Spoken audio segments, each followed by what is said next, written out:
The fifth step before translating a text is to divide a text into units. The unit of translation is the element used by the translator when working on the source text. It may be a single word, a multi-unit word, a clause, a sentence, or even the whole text. Translation theorists have proposed various translation units ranging from a single word, word chunks, sentences, the text, to even culture. Mona Baker examines translation at different levels: the word, multi-word unit, grammar, thematic and information structure, cohesion, pragmatics, and semiotics. Vinay and Dabane think the lexicological unit is the unit of translation where lexical elements are grouped together to form a single element of thought. Newmark chooses the sentence as the natural unit of translation. Bougrand argues the word cannot be the unit of translation, but rather the text.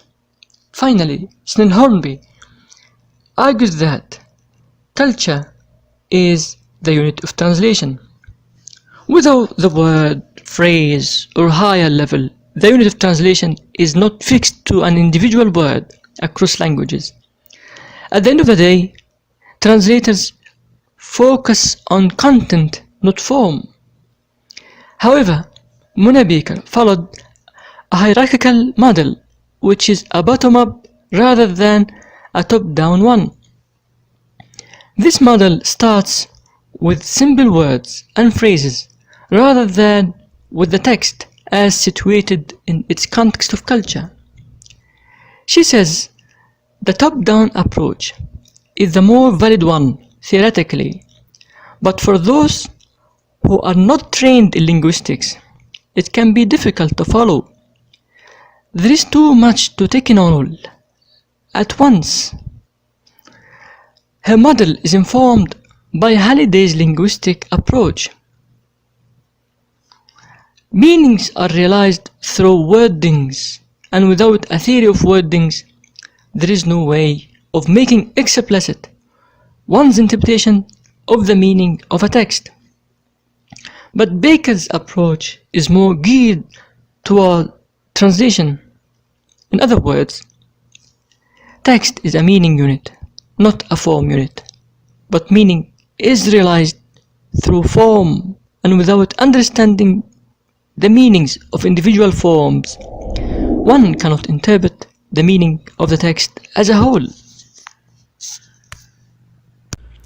To do this, we can decompose the text into its minimal units. This approach is actually applied in sciences and philosophical thinking. The first principles of thinking are the fundamental building blocks of an idea. According to Aristotle, we need to divide any object into categories and subcategories to organize information. The first subcategory in any domain is the first principle. We cannot learn how to translate unless we know the basic components of the text. We first need to break the text down into paragraphs. A paragraph is a collection of sentences.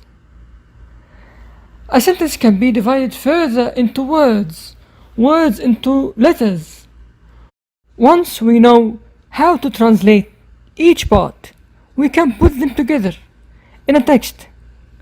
If we could make each component remarkable, then the totality should be remarkable as well.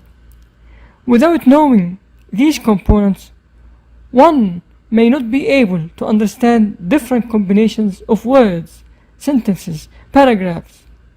Basically, we don't have to understand every single sound or letter, but understanding the main components of a structure can make us understand the meaning of the whole better.